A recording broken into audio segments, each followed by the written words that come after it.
Hello class 11th, welcome to easy eco class. So आज का हमारा न्यू टॉपिक है exceptions to law of demand. अभी exceptions to law of demand क्या है समझिए। अभी तक हमने reasons for law of demand पढ़ा था, अब आते हैं एक्सेप्शंस पे। एक्सेप्शंस क्या होते हैं? जो लॉ ऑफ डिमांड जो भी रूल बताता है हमारा उसके अपोजिट हो, ठीक है, उसके अपोजिट में ये हमारे एक्सेप्शंस होते हैं। जैसे हमारा लॉ ऑफ डिमांड क्या बताता है?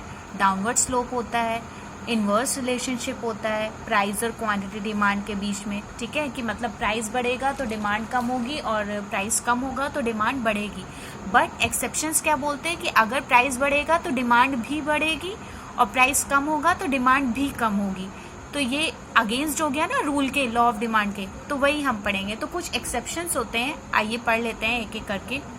सो पहला एक्सेप्शन है आपका, नाउ सी, इसका पहला एक्सेप्शन है आपका गिवन गुड्स। अभी गिवन गुड्स क्या होते हैं? ये एक स्पेशल टाइप के इंफीरियर गुड्स होते हैं, मतलब थोड़े कम अच्छे गुड्स होते हैं जिन्हें हम लोग इंफीरियर गुड्स या गिवन गुड्स भी बोल सकते हैं, ठीक है, जो जल्दी खराब हो या थोड़े लो क्वालिटी वाइज बोल सकते हैं हम इनको, हम लोग गिवन गुड्स या इंफीरियर गुड्स बोलते हैं, ठीक है।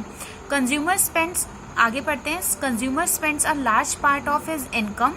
कंज्यूमर जो है वो सबसे ज़्यादा अपनी इनकम का सबसे ज़्यादा पार्ट इन इस टाइप्स ऑफ गुड्स में खर्च करता है, इंफीरियर गुड्स या गिवन गुड्स में खर्च करता है, ठीक है। Their demand rises with the rise in price and demand fall with the fall in price. इनकी डिमांड बढ़ जाती है जब इनका प्राइस बढ़ता है, ठीक है, मतलब जब इनका प्राइस बढ़ेगा तो डिमांड भी बढ़ेगी और जब प्राइस कम होगा तो डिमांड भी कम हो जाएगी। फॉर एग्जाम्पल समझिए, मान लीजिए हमारी इंडिया में बाजरा और जवार, आपने सुना होगा, सीरियल्स होते हैं कुछ अलग टाइप के, ठीक है। बाजरा और जवार का अगर प्राइस कम हो जाता है, ठीक है, प्राइस कम हो जाता है तो इनकी डिमांड क्या लोग कम कर देते हैं। वो लोग किस में शिफ्ट हो जाते हैं? अच्छी पल्सेस में शिफ्ट हो जाते हैं, जैसे वो वीट लेने लगते हैं, ठीक है, वीट या राइस लेने लगते हैं, जवार और बाजरा को नहीं खाते हैं, ठीक है। और अगर इनका प्राइस बढ़ जाता है, मतलब जवार और बाजरे का प्राइस बढ़ जाता है, तो ये क्या करते हैं कि ये डिमांड भी उसकी ज़्यादा बढ़ा देते हैं, ठीक है। तो ये हमारा एक पहला एक्सेप्शन है गिवन गुड्स, जो कि लॉ ऑफ डिमांड का पहला एक्सेप्शन है, ये लॉ को फॉलो नहीं करता है। नेक्स्ट आपका है स्टेटस सिंबल गुड्स या फिर गुड्स ऑफ ऑस्टेंटेशन, ये कह सकते हैं आप। नाउ सी, नेक्स्ट है आपका स्टेटस सिंबल या फिर इसको कह सकते हैं हम लोग आपका गुड्स ऑफ ऑस्टेंटेशन, ठीक है। अब ये ऐसे गुड्स होते हैं जो हमारे स्टेटस को शो करते हैं, मतलब जो लोग स्टेटस दिखाने के लिए यूज करते हैं। जैसे आईफोन, अगर आप आईफोन की बात करें तो लोग फोन हमेशा जब भी सेल्फी लेते हैं तो फ़ोन ज़रूर शो करते हैं, ठीक है, मिरर के सामने ही वो सेल्फी लेंगे आईफोन अगर होगा उनके पास, अदरवाइज वो लेते नहीं है जल्दी सेल्फी। तो जब हम अपना स्टेटस दिखाते हैं तो वो गुड्स हमारे स्टेटस सिंबल गुड्स कहलाए जाते हैं, या फिर इनको हम लोग गुड्स ऑफ ऑस्टेंटेशन बोलते हैं।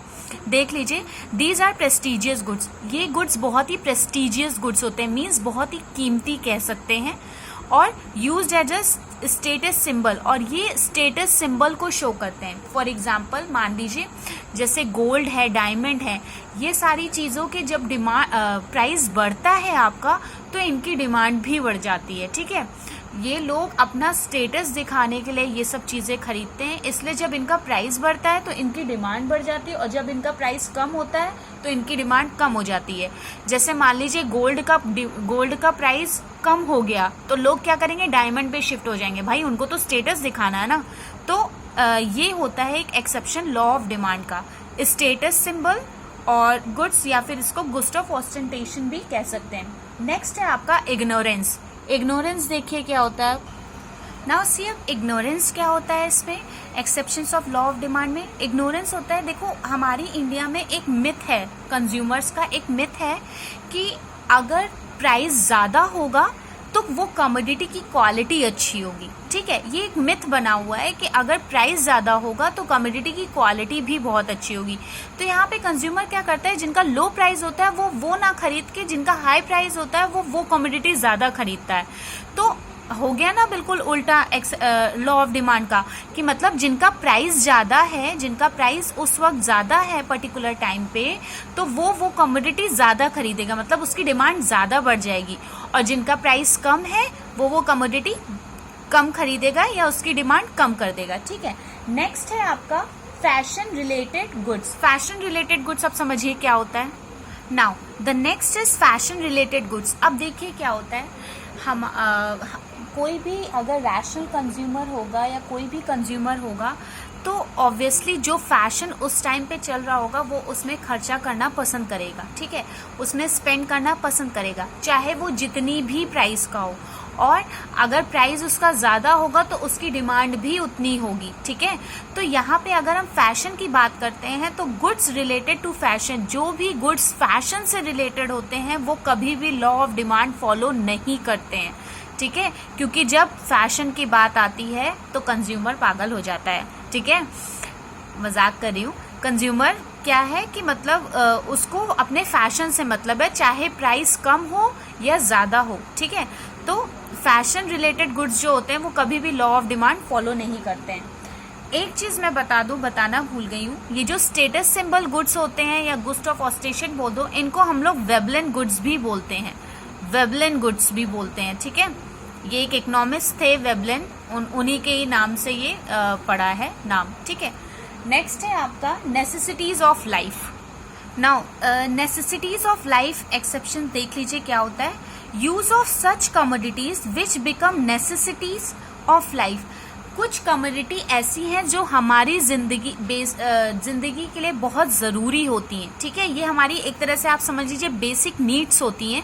ठीक है, due to their constant use, उनका कॉन्स्टेंटली हम यूज करते करते वो हमारी हैबिट ये कह लीजिए या नेसेसिटी कह लीजिए या बेसिक नीड कह लीजिए, हमारी लाइफ का एक हिस्सा बन जाती है। ठीक है, जैसे फॉर एग्जांपल जो हम खाना खाते हैं, राइस, व्हीट, सॉल्ट, मेडिसिन, ये सब हमारी क्या है, ये सब नेसेसिटीज हैं।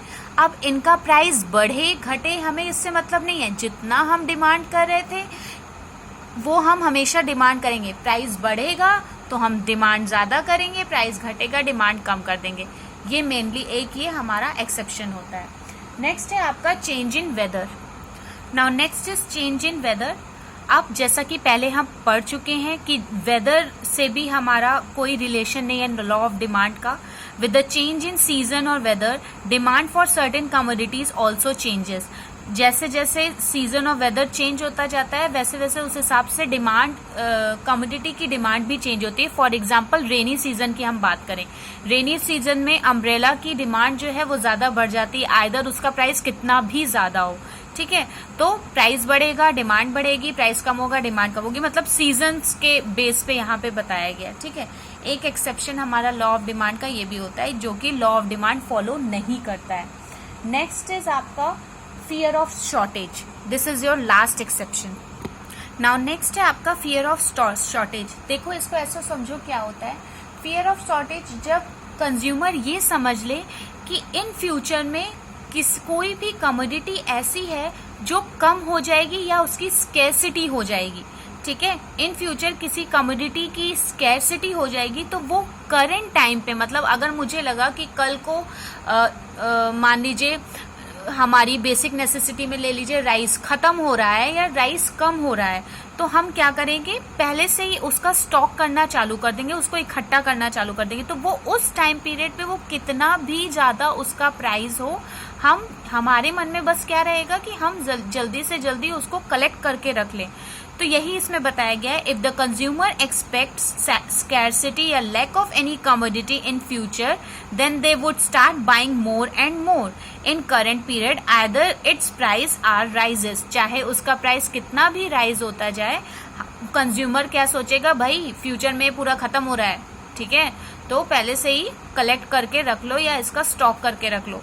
एक एग्जांपल देती हूँ, जैसे अभी बीच में 1-2 साल पहले एक रूमर उड़ी थी कि नमक खत्म हो रहा है, नमक खत्म हो रहा है, तो लोगों ने नमक के पैकेट्स को स्टोर करना चालू कर दिया था। अब वो 10 रुपए का नमक 40-40 रुपए या 100 रुपए में लोगों ने भेजा, उससे मतलब नहीं है, बस उन्होंने खरीद के रख लिया।